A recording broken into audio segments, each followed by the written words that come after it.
finna blow the whistle on the industry real quick. In the industry is two forms of marketing that's used heavily. It's seeding and it's clipping.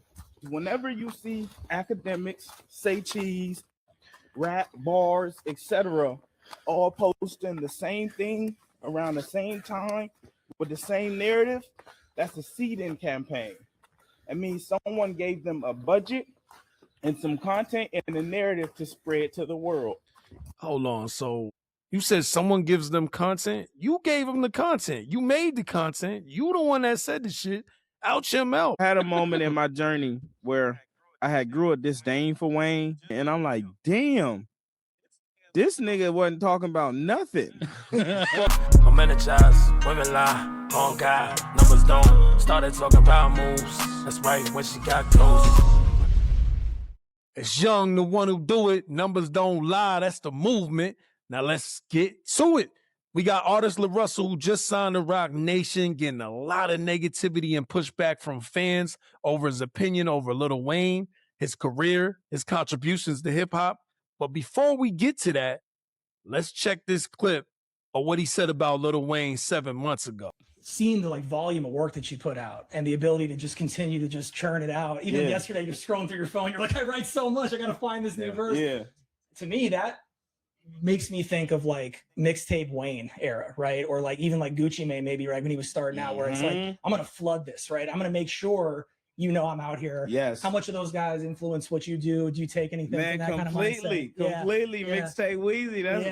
That's what it is. It's and I'm not doing it to gather attention. It's just I make a lot of I enjoy to make music. All right, so y'all see, that was his inspiration. He said that Lil Wayne inspired him in a way. Now let's see what he's talking about currently when it comes to Lil Wayne. I had a moment in my journey where I had grew a disdain for Wayne just because I start listening to everything. I start maturing as a human, and I'm like, damn, this nigga wasn't talking about nothing for a long time. And I get you. About that. As someone who grew up in these communities, and grew up with homies who I seen want to be bloods because they following Wayne and want to be gangster and want to shoot all the gun bar and shit. Right. I've seen the negative that he contributed to the community, and I had to look man, what are the songs where he really talked about something and gave?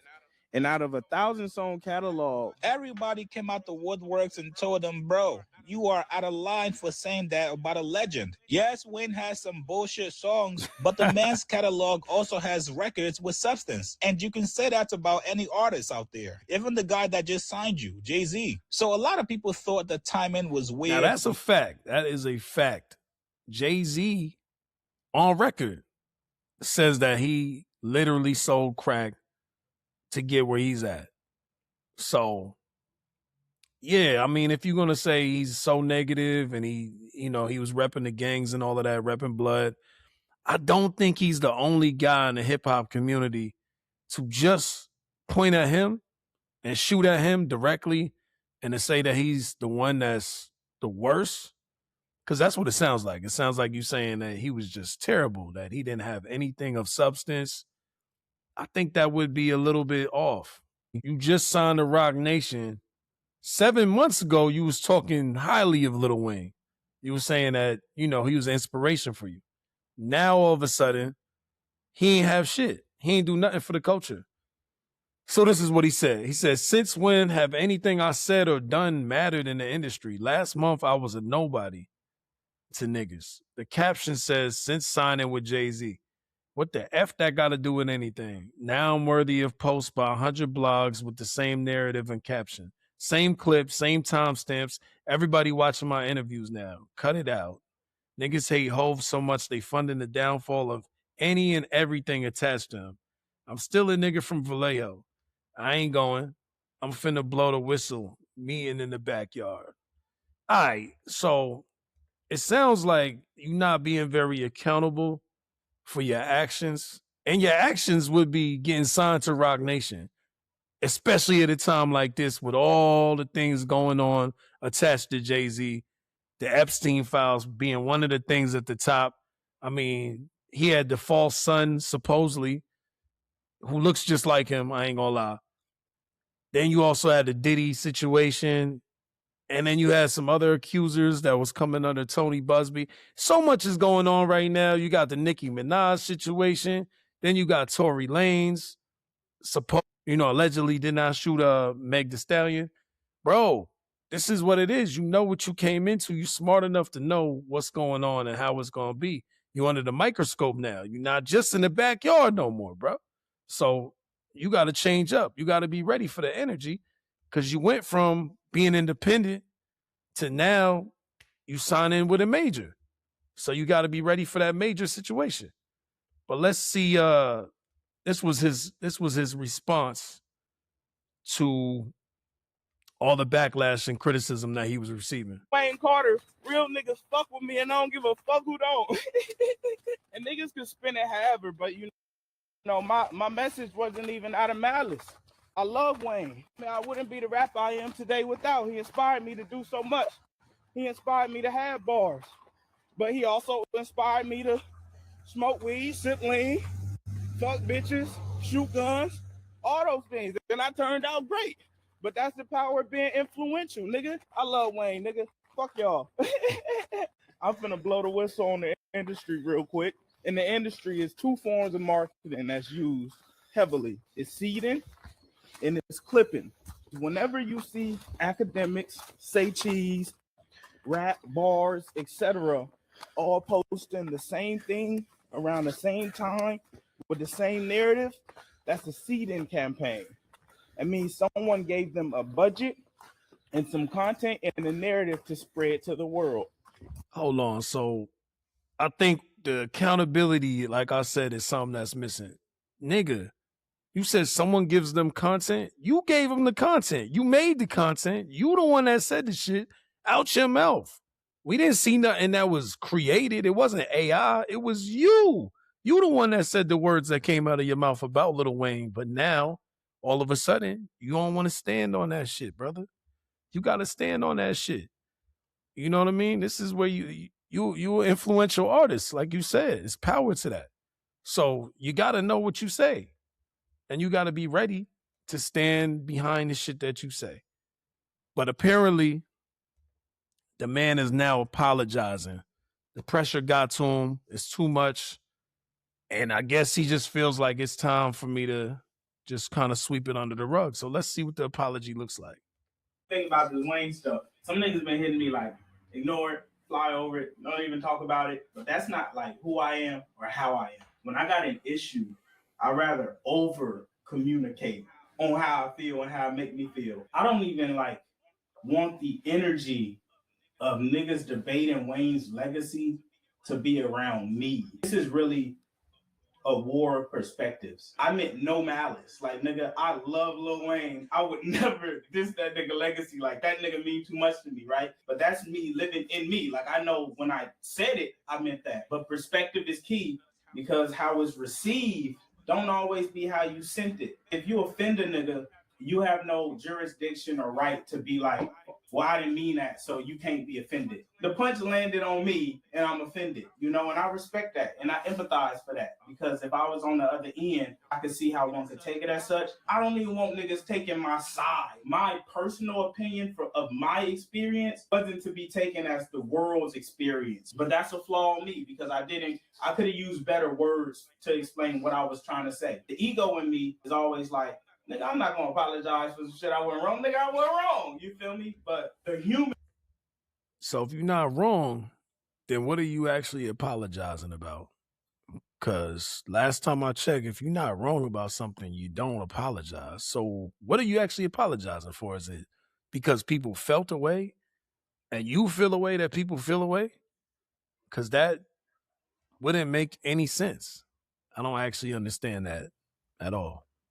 In me that's growing, it's like, nigga, it don't matter if you feel like you was wrong. Someone was offended by your actions, and that's what warrants an apology. So Wayne, if this reached your life in any way, so somebody feeling a way means that there's supposed to be an apology even when you're right.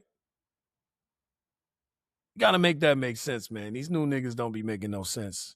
And this is why you don't want to ever meet anyone that you actually, if you fuck with they shit, like, or you look up to, or you inspired by they shit, like sometimes you just don't, this new era where you can see and hear everything, all the thoughts. Cause you know what I mean? I'm instantly like, nah, nigga, that don't make no sense. I don't rock with niggas that don't stand firm on a square. Like if you feel some type of way and you think that you're right, you should never be influenced by how somebody else feels about what you feel that you feel you're right about. That doesn't make sense, man. I truly apologize because that's not my intention at all, nigga. I love you and I honor what you do in your legacy. If it didn't reach you, thank God. Because this some bullshit. These niggas on social media on some bullshit. And you know what's crazy? I ain't no sellout. I ain't in the Illuminati. I still live in my community. I just came from my mama crib. If anything, I'm a nigga you should celebrate and champion. I made it from my backyard. That's myself with integrity. Yo, we can't celebrate everybody, man. We can't celebrate everybody. And we need, well, number one thing we need in the Black community that you were speaking about is accountability. You need to have accountability about your actions. This, to me, sounds like somebody that does a crime, has other people involved, and then, you know, when it comes down to it, they like, well, I didn't do that much. So, you know, and you guys knew what y'all was doing already. I don't really need to be here. I don't need to be in jail. So I'm going to just say everybody's name. You know what I mean? You going back on your own word, even when you said you feel like you was right. I take care of my children. You feel me? I'm doing nothing but It's got nothing to do with your kids. Good into the world where I could. I'm not a nigga you gotta call out his name. You ain't gotta talk about my beard. You ain't gotta say I can't rap. You ain't got to talk about Lil Wayne and his legacy. Nigga, none of that even necessary, nigga. This shit wasn't necessary either, but you did it. I get it. Niggas like, nigga, what you said wasn't necessary. Thank you. I'm niggas. And I empathize on that. I get all the uproar, but like I truly meant no malice. Wayne, come to the back. Just because you don't mean something doesn't mean it didn't happen. If it happens, it happens. And I'm like, hey, I'm the type of person, if something happens as a result of some shit I said or I did, and I really feel like that, hey, feel the way you feel. I don't give a you know what I mean? Or you could be like, nigga, fuck you, nigga, after all that. And I accept that too. I accept both of those. But nigga, I love you. And we would love to have you in the backyard with the choir and the band and do something special. All my legends mean something. Yo, I'm tired of this flip-flop energy. This is kind of the same energy that we've seen with J. Cole. You know what I mean? Once you become, you're a rapper, bro. You make music. Go make music. Stop doing these interviews. Stop doing these extra over-explaining, like you said. You be over-explaining for nothing. What are you doing this for? Who are you doing this for? Let the fans hear your music. You just dropped. You just got signed to Roc Nation, right? Make music, man. Don't make no more excuses. We tired of these excuses, and this game it's ugly, man. It's ugly out here. I miss that authentic, just rugged hip hop. Can we get some rugged hip hop back? Can we get some people in this community with some backbone? It's be like this type of energy make me not even want to listen to niggas, man. Yo, y'all know what it is, man. I need y'all to like, subscribe the channel, help us keep growing, help us keep flowing. We got a lot more coming, You know what I'm saying? Men lie. Women lie. Numbers don't lie.